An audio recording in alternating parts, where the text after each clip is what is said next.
Hello all, మీకు ఈరోజు gypsy flowers ఎలా రెడీ చేస్తారో చూపిస్తాను.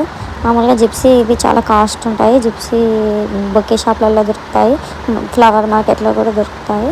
ఇవేంటి అంటే చిన్న చిన్న పీసెస్ లాగా తీసుకోవాలి, బంచెస్ లాగా వస్తాయి. చిన్న చిన్న పీసెస్ లాగా తీసేసుకొని ఇంకా నేను చూపించిన విధంగా ఒకదాని తర్వాత ఒకటి పెట్టుకుంటే థ్రెడ్కి అలా మొత్తం రౌండ్ థ్రెడ్ తీసుకొని మొత్తం రౌండ్ చేసేసేయాలి. మధ్య ఏమైనా ఫ్లవర్స్ ఉంటే ఫ్లవర్స్, రోజ్ ఫ్లవర్స్ కానీ ఇంకేమైనా ఫ్లవర్స్ ఉంటే యాడ్ చేసుకుంటూ ఇప్పుడు నేను చూపించిన విధంగా ఇలా ఇలా పెట్టేసి థ్రెడ్తో రౌండ్గా చుట్టేస్తే టైట్గా ఉంటుంది. ఇంకా లూజ్ అవ్వకుండా కొంచెం గట్టిగా పట్టుకొని థ్రెడ్తో అలా చుట్టుకుంటూ ఒకదానమాట ఒకటి పేర్చుకుంటూ అలా పెట్టేస్తే వేణి అనేది ఈజీగా రెడీ అయిపోతుంది.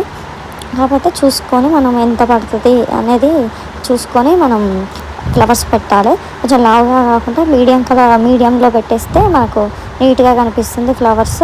మధ్యలో మధ్యలో నేను గ్రీన్ కలర్ ఆర్టిఫిషియల్ రోజెస్ ఉంటే అవి యాడ్ చేశాను. ఇలా టోటల్ మొత్తం చుట్టేసాక మనకి ఏమన్నా ఎక్స్ట్రా ఉంటుంటే ఇలా కట్ చేసుకుంటే నీట్గా ఒకే రకంగా కనిపిస్తుంది, నీట్గా వేణి కనిపిస్తుంది. ఎక్స్ట్రా ఏమన్నా ఉన్నాయి ఇలా కట్ చేసేసుకోవాలి సీజర్ తీసుకొని. అప్పుడు మనకి వేణి అనేది నీట్గా కనిపిస్తుంటుంది.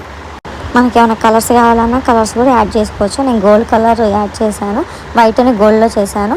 గోల్డ్ కూడా ఉంటాయి కదా శారీస్, అలా చూడండి. Thank you.